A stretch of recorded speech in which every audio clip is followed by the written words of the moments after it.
इस समय तस्वीरें दिखा रहे हैं सेक्टर 32-33 थाने के बाहर से, जिस प्रकार से कल एक मामला जो है आपने देखा होगा कि एक जहर खाने का, थाने के बाहर एक युवक ने जहर खा लिया था। उसके बाद आप देख सकते हैं आरोप इसी महिला पर, बीच में जो महिला खड़ी है इसी महिला पर आरोप लग गए थे कि इसने जो है वो जहर खिलाया है। जी हाँ, हालांकि महिला का कहना है कि मेरी आप कोल्ड डिटेल निकलवाइए और पूरी निष्पक्ष जाँच कराइए। जी हाँ, मेरे को एक दिन में हज़ार मिस कॉलें, जी हाँ मेरे पास पूरा फ़ोन के अंदर रिकॉर्ड है। हालांकि काफ़ी गंभीर आरोप लगाए गए थे। पूरी बातचीत करने का भी प्रयास करेंगे। मेरी आप सभी से अपील रहेगी, इस वीडियो को देखने वाला इस वीडियो को शेयर ज़रूर करते रहें। मेरा नाम निशा है, मैं फूसगढ़ की रहने वाली हूँ जी। मैं इस लड़के से 3 साल पहले बात करती थी जी। उसके बाद कि मुझे पता चल गया 6 महीने बाद कि ये लड़का नशेड़ी है, नशे करता, गांजे बेचता है, तो मैं इस लड़के से दूर होगी। जैसे मैं इस पवन नाम है जी उसका, तो दूर होने के बाद उस लड़के ने मेरे को टॉर्चर करना शुरू कर दिया। टॉर्चर करता था, मारता था, कूटता था। और उसके बाद लड़के ने कम से कम 20-25 लड़के लेके मेरी गली में खड़ा हो जाता था। मैं जिस रास्ते से जाती थी उस रास्ते से लड़के आके खड़े होते थे। लिविंग में रहते थे? कैसे रह रहे थे? नहीं रह रही थी मैं, बिल्कुल भी लिविंग नहीं। कहाँ आके करता था आपसे? टॉर्चर गलियों में खड़ा हो जाता था। मेरे सिर पे उसने गन रखी है, उसके पास गन है एक, जो 13 सेक्टर की पार्क में एक गन थी जो उसने मेरे ऊपर रखी थी। मुझे टॉर्चर करते थे और मैं कुछ बता नहीं पा रही थी। मैं इसलिए नहीं बता पा रही थी। खुद की मर्जी से मिलने गए थे जब ये गन? मुझे उसने 2-3 लड़कों ने उठा के लेके गए थे, मुझे पकड़ के लेके गए थे। मैं अपने परिवार वालों को बता नहीं पा रही थी। मैं डरती थी, मैं इसलिए डरती थी कि मेरा परिवार मुझे बेघर कर देगा। मेरे भाइयों पे बात आ चुकी थी। वो तो आपको अपनी प्रेमिका बोल रहे हैं आप? नहीं, मेरी कोई प्रेमिका नहीं, मेरे पास इस टाइम रिकॉर्डिंग।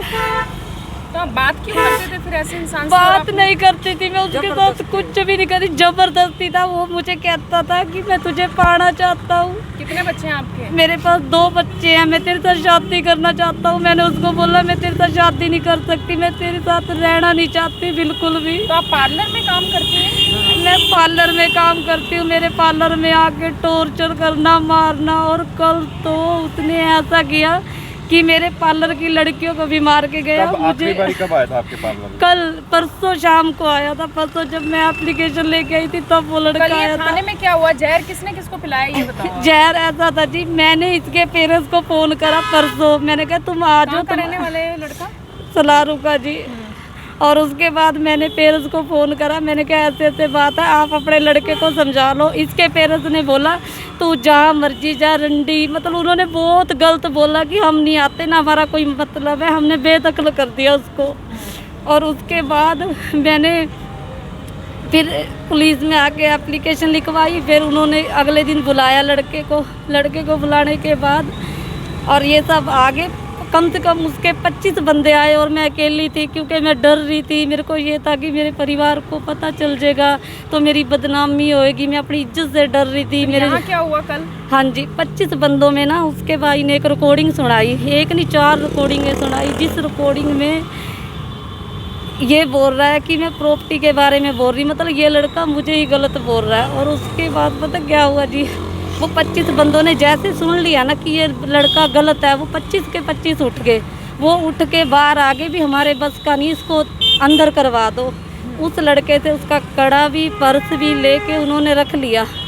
कड़ा और पर्स लेने के बाद हम सारे बाहर आ गए, मैं भी बाहर आ गई भी। अब मेरा राजीनामा मैंने करना नहीं था, मैंने कंप्लेंट दे रखी थी जी। और उसके बाद उस लड़के ने क्या किया, बाथरूम में जाके, मुझे नहीं पता दवाई कैसे खाई कैसे नहीं खाई, मुझे कुछ नहीं पता इसके बारे में। पंचायत हुई थी कल थाना में? हाँ जी, मैं अकेली थी, मैं अकेली आई थी क्योंकि मैं डर रही थी। तो जहर आपने नहीं पिलाया? मैंने नहीं पिलाया। अगर मैंने जहर पिलाया तो कैमरे की रिकॉर्डिंग निकालो। आपके ऊपर आरोप है कि आपने पानी के गिलास में जहर मिला के पिला दिया। मैडम अगर मैं गलत हूँ, कैमरे की रिकॉर्डिंग निकलवाओ। और कहाँ का मामला था? बाहर का था अंदर का था? अंदर का था जी। थाने के अंदर का ही था? हाँ जी। तो आप किस जगह मौजूद थे उस समय? मैं अंदर लेडीज के साथ बैठी थी जी। मुझे नहीं पता लड़के ने कैसे खाई, मैं तो बाहर आ चुकी थी। आपने क्या देखा अचानक से? मैंने कुछ भी नहीं देखा, बस मैंने ऐसे हालत देखा। अपने आप ही खराब हुई थी? कैसे हुई थी? अपने आप ही हुई थी। वो उल्टी कर रहा था, मुझे नहीं पता। मैंने सोचा कि वो पहले भी ऐसे ड्रामे करता था। अब आप चाहते कि आपने अब तक कितनी शिकायतें दी थी पवन के नाम? मैंने 4 शिकायतें दे चुकी हूँ, महिला थाने में दे चुकी 2 शिकायतें, या ये मेरी 4थी शिकायत थी जिसमें कि मेरी कोई सुनवाई नहीं हुई। पुलिस वाले भी मेरी कोई सुनवाई नहीं कितने कर रहे समय से हैं। दे रहे हो ये शिकायतें 2 लगातार? साल हो गए लगातार। मतलब 3 साल पहले तो आप मिले थे और 2 हाँ सालों जी, से शिकायतें दे हाँ रहे जी, हैं। जिससे हमारी लड़ाई लेकिन चल आपका रही पीछा थी। नहीं छूट रहा। नहीं छूट रहा जी। मैं चाहती हूँ, हाथ जोड़ के रिक्वेस्ट है मेरा, इस लड़के से पीछा छूट जाए। मेरे को इसके साथ शादी नहीं करनी, ना मैं इससे रहना चाहती हूँ। पहले आपने खुद ही समझौता कर लिया? मैं खुद अकेली आती थी और अकेली ही समझौता करती थी, क्योंकि मैं डरती थी मेरे परिवार को पता चल जाएगा, मैं कहीं की भी नहीं रहूंगी, इसलिए। आप देख सकते हैं किस प्रकार से जो महिला है जिसके ऊपर आरोप लगे हैं, वो जिस प्रकार से देख सकते हैं अब इंसाफ की गुहार लगाती हुई नज़र आ रही है कि मेरा जो है, मेरे पर जबरन जो है दबाव बनाया गया, मेरे को गन पॉइंट पर लिया गया। इस तरह के जो है अब महिला चीज़ें बताती हुई नज़र आ रही। महिला इसलिए चुप थी कि मेरे परिवार में मेरी काफ़ी बदनामी हो जाएगी। जी हाँ, मेरे परिवार में मेरी काफ़ी बदनामी ज़रूर हो जाएगी। उसके बाद महिला खुद पहले से 2 पंचायतों में फैसले कर लेती है। कल जब तीसरी बार कंप्लेंट देती है तो इसे जो है इसके ऊपर ही आरोप लगा दिए कि इसने जो है वो जहर जो है लड़के को घोल कर पिलाया है। मेरी आप सभी से अपील भी रहेगी, इस वीडियो को देखने वाला इस वीडियो को शेयर ज़रूर करते रहें।